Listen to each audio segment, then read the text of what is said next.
Welcome to Sky High Coaching Conversations. I'm Janelle Ryan, global personal coach and author of Become Extraordinary, joining you from the coastline of Australia.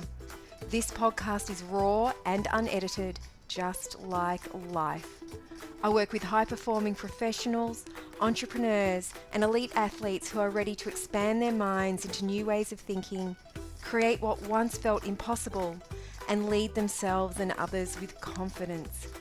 If you're a self-led human who loves growth, truth, intuition, and a lot of laughs, you're in the right place. I'm so happy you're here.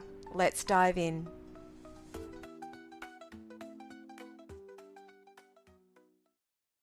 Hello, welcome back to Sky High Coaching Conversations. I'm Janelle Ryan. I'm so happy you decided to join me today. And as always, I invite you, as we're meandering through this conversation today, to notice what comes up for you. And if you can take a step further, write them down. Because it's data, it's information. Note down those insights, those ahas, those ideas, those thoughts. And then when the episode is over, you can decide what you may wish to do with that information. Let's dive in. Today, it's a good one. Well, they're all good ones, aren't they? Today's a good one. We're talking about your thoughts, the attention you give them, and the influence they have over the way you lead, relate, make decisions, and create your life. And we're going to begin somewhere that you may not expect. We're going to begin with a cup of tea.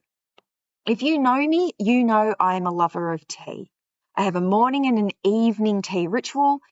Each one is enhanced by two of the most beautiful teacups that have been gifted to me by two clients. Thank you, Lisa. Thank you, Kat. One is perfect for the morning. It's huge, it's round, it's sturdy, it's got a big handle, or you can wrap both your hands around the actual base. It's just so good for that strong morning tea. And the other, it's more modest in size. It's delicate, it's fine, it has its own saucer, and it has the most beautiful, intricate pattern. And it is perfect for winding down at the end of the day. Now, my morning tea gives me a moment to pause, to breathe, and set an intention for the day ahead. My evening tea gives me space to notice how I did show up that day. What was I saying to myself, to others? How did I behave? How did I act? And is there anything I'm still carrying from the day that I want to release? They also remind me of something I learned a long time ago. Thoughts are a little like tea bags, aren't they? Think about it. Without water, a tea bag is simply a tea bag. Not very enticing. I don't think it would be very flavoursome. I don't think anyone would really want to consume it. We give the tea its life when we add water and it starts to brew. Then we may give it a little bit more attention and add milk, sugar, or honey, changing its strength, its sweetness, and its flavour even further. And here's the thing, our thoughts can work in very much the same way.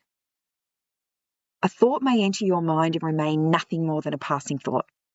On its own, it's simply something your mind has produced. It's not yet become a belief, a decision, or a fact.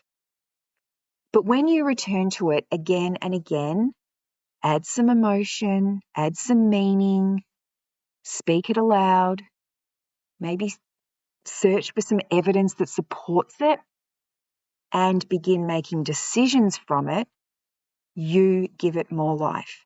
You strengthen it. So over time, what began as one thought can start shaping how you see yourself, what you believe is possible, and what you choose to do next. And this is where discernment becomes important, because a thought is not necessarily the truth. I think I need to say that again. A thought is not necessarily the truth. Think about it. You don't consciously choose every thought that enters your mind, do you?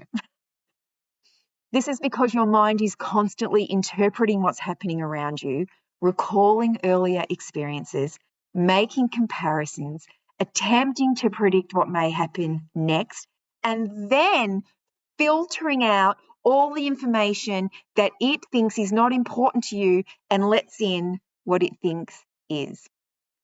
And sometimes it's going to offer you wisdom. Sometimes it's going to alert you to something worth paying attention to. And sometimes it's going to fill your head with warnings, worst case scenarios, and all the reasons something might not work. So the challenge in that moment is that they all sound really convincing, right? So your mind doesn't give them a label. It doesn't say this one's wisdom, this one's fear, this one's an old belief. It just sends you thoughts. So the skill isn't to learn to ignore your thoughts, and it's not believing every one of them either. It's learning to pause long enough to recognize what kind of thought has appeared. Is this thought offering me something useful? Is it showing me something I need to understand? Or is it repeating a familiar fear, belief, or story that I've accepted so many times it now feels true? The aim isn't to become frightened of your own thinking or to monitor and correct every sentence that passes through your mind. Oh my gosh, almost impossible and exhausting and won't work anyway because you're still giving thoughts attention that you may not want to be giving attention to. The aim is to become more conscious of which thoughts deserve your attention, which deserve your curiosity, and which can be allowed to pass without determining what you do next. Because our thoughts and our beliefs influence each other. The beliefs we've formed through our experiences, our relationships, and our environments throughout our whole lives influence the thoughts that appear. And in turn, the thoughts we repeatedly give our attention to can reinforce those beliefs. It's a cycle, right? So a thought such as, I'm not experienced enough to apply for that role, may be connected to a belief that you must know everything before you can be taken seriously. I should be able to handle this myself. May be connected to a belief that asking for support will make you appear less competent. I'm too old to begin again. That may come from years of absorbing other people's ideas about age and success and how a life is supposed to unfold in, talking quotes. And something like, I just should be grateful for what I have. Now that can sound perfectly reasonable, while quietly shutting down a dream or desire that's been tapping away at you for years. A thought is not always the deepest part of what's happening, but it can offer a doorway into understanding the fears, beliefs, and patterns influencing the way you respond. Here's the thing. Once a thought's been repeated often enough, it becomes familiar. And because it's familiar, it can begin to feel true. You may hear it in thoughts such as, I need to be completely prepared before I speak. They'll think I'm difficult if I say what I really think. It'll be easier if I just do it myself. No one will want what I have to offer. I would do it if I had more confidence. I should be further ahead by now. My beautiful friend, perhaps you've got one of your own you can insert here.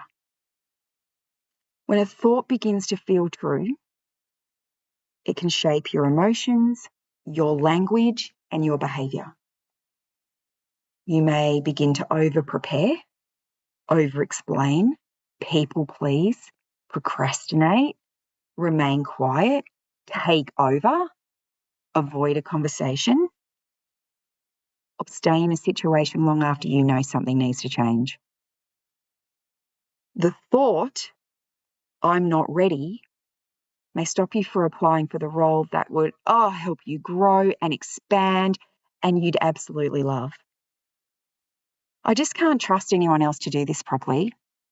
Might leave you exhausted while your team or your family becomes increasingly dependent on you. It's just too late. Now, that may keep you standing at the edge of a new chapter. The that would be so beautiful if you stepped in. You're just watching the years pass while that desire remains. It's not going to go away. And something like, I just don't know how, well, that can become a reason not to take the first step rather than an acknowledgement that most beginnings, you know this to be true, contain something we haven't worked out yet. Now, let's slow down here because this is something important. This doesn't mean that every circumstance in your life has been created by your thoughts. We live on a planet with other people, right? And those other people make decisions. Organisations have cultures, structures, and politics. Relationships are complex. You don't need me to tell you that. And you don't need me to tell you the next piece either. Life can surprise us in ways we never would have chosen. But the meaning you give to what happens and the language you use to describe it and the thoughts you continue to brew all influence how you meet it. Your inner world isn't the only thing shaping your life, but it has a powerful influence on what you believe is available to you and what you do next. This is also why being told to think more positively, again in air quotes, rarely creates meaningful change on its own. You can place a positive statement over an old belief, but if the new words don't feel true, another part of you immediately rejects them. So you can stand in front of a mirror saying, I'm confident and successful, while that quieter voice responds, has this ever happened with you? No, you're not. Have you ever stood in front of a mirror saying, I'm confident and successful, and then hear that quieter voice say, no, you're not? It's not going to work. Because creating change isn't about forcing yourself to think something prettier. It's about becoming more conscious of the language you're using, the beliefs underneath it, and the authority you're giving both. So instead of automatically declaring, I'm not ready, you might begin by noticing, part of me thinks I'm not ready. That's interesting. Instead of, I can't do this, you might change it to, I just don't know how to do this yet.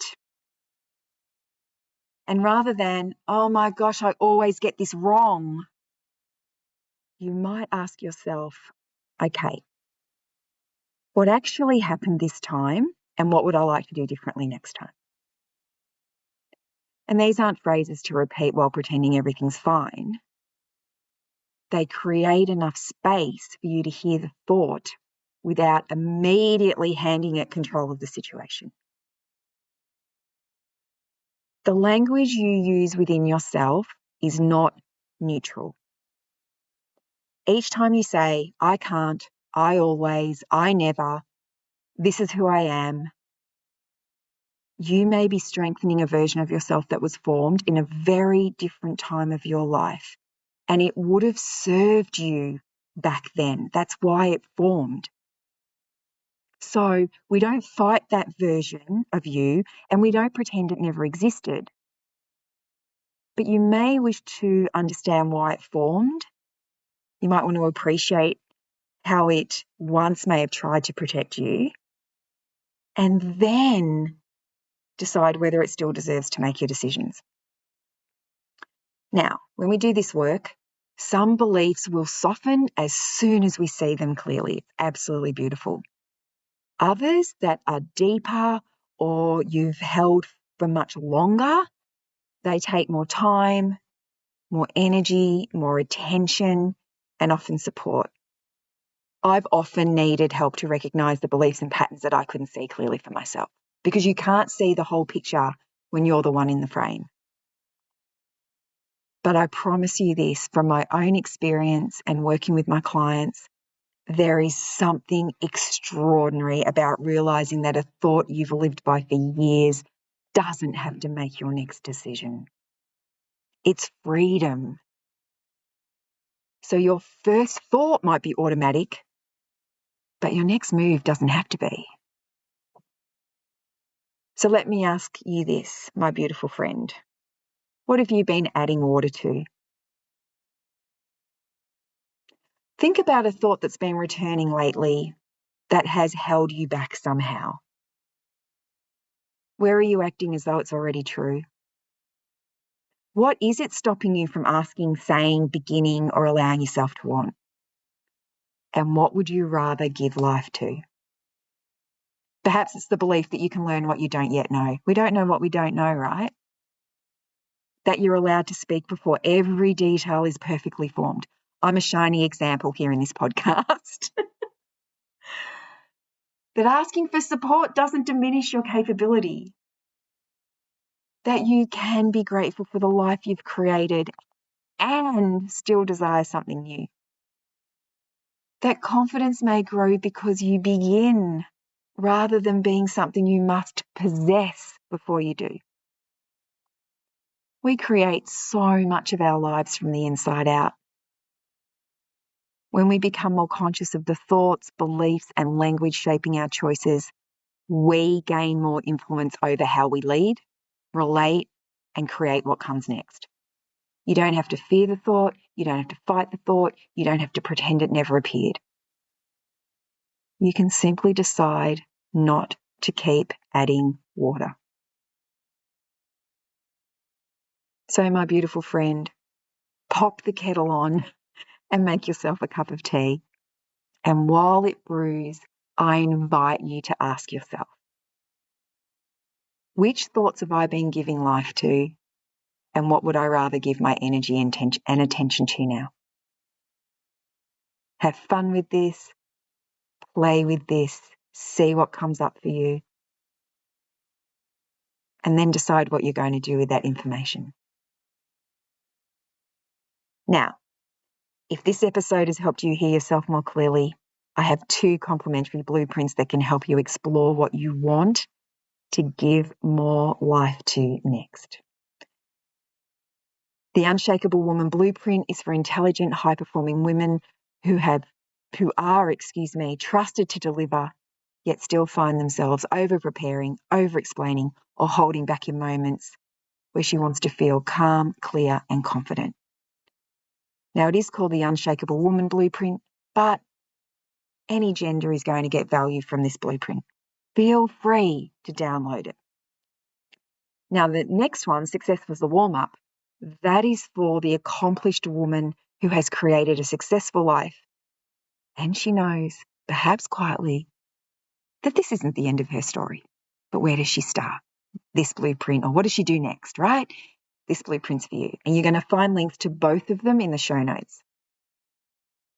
And now, this is for you if you know the thought is only the surface of something deeper and you want to go there. The Soft Strength Salon may be for you. It's a private space for intelligent women who are ready to stop editing themselves and speak, lead, and live with quiet, unshakable strength. Oh, I love the salon so much. I've been running it for years. And the way women change, the extraordinary things they create, make my heart sing. You'll find that link in the show notes too. I'll leave you with this. Hearing the thought is a beginning. Learning to meet the moment differently is where your life begins to change. Thank you for joining me in this episode of Sky High Coaching Conversations. I'm Janelle Ryan. I'll speak with you again soon. Keep creating, expanding, and leading. And remember, you are your greatest asset. Enjoy the rest of your day. Bye.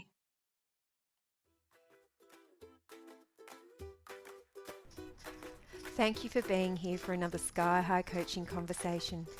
If today expanded something in you, trust it and allow it to lead you to your next step. Take what landed, leave what didn't, and keep creating the life and vocation that feels unmistakably yours. Until next time, keep expanding, keep creating, and keep leading with clarity, courage, and a little magic.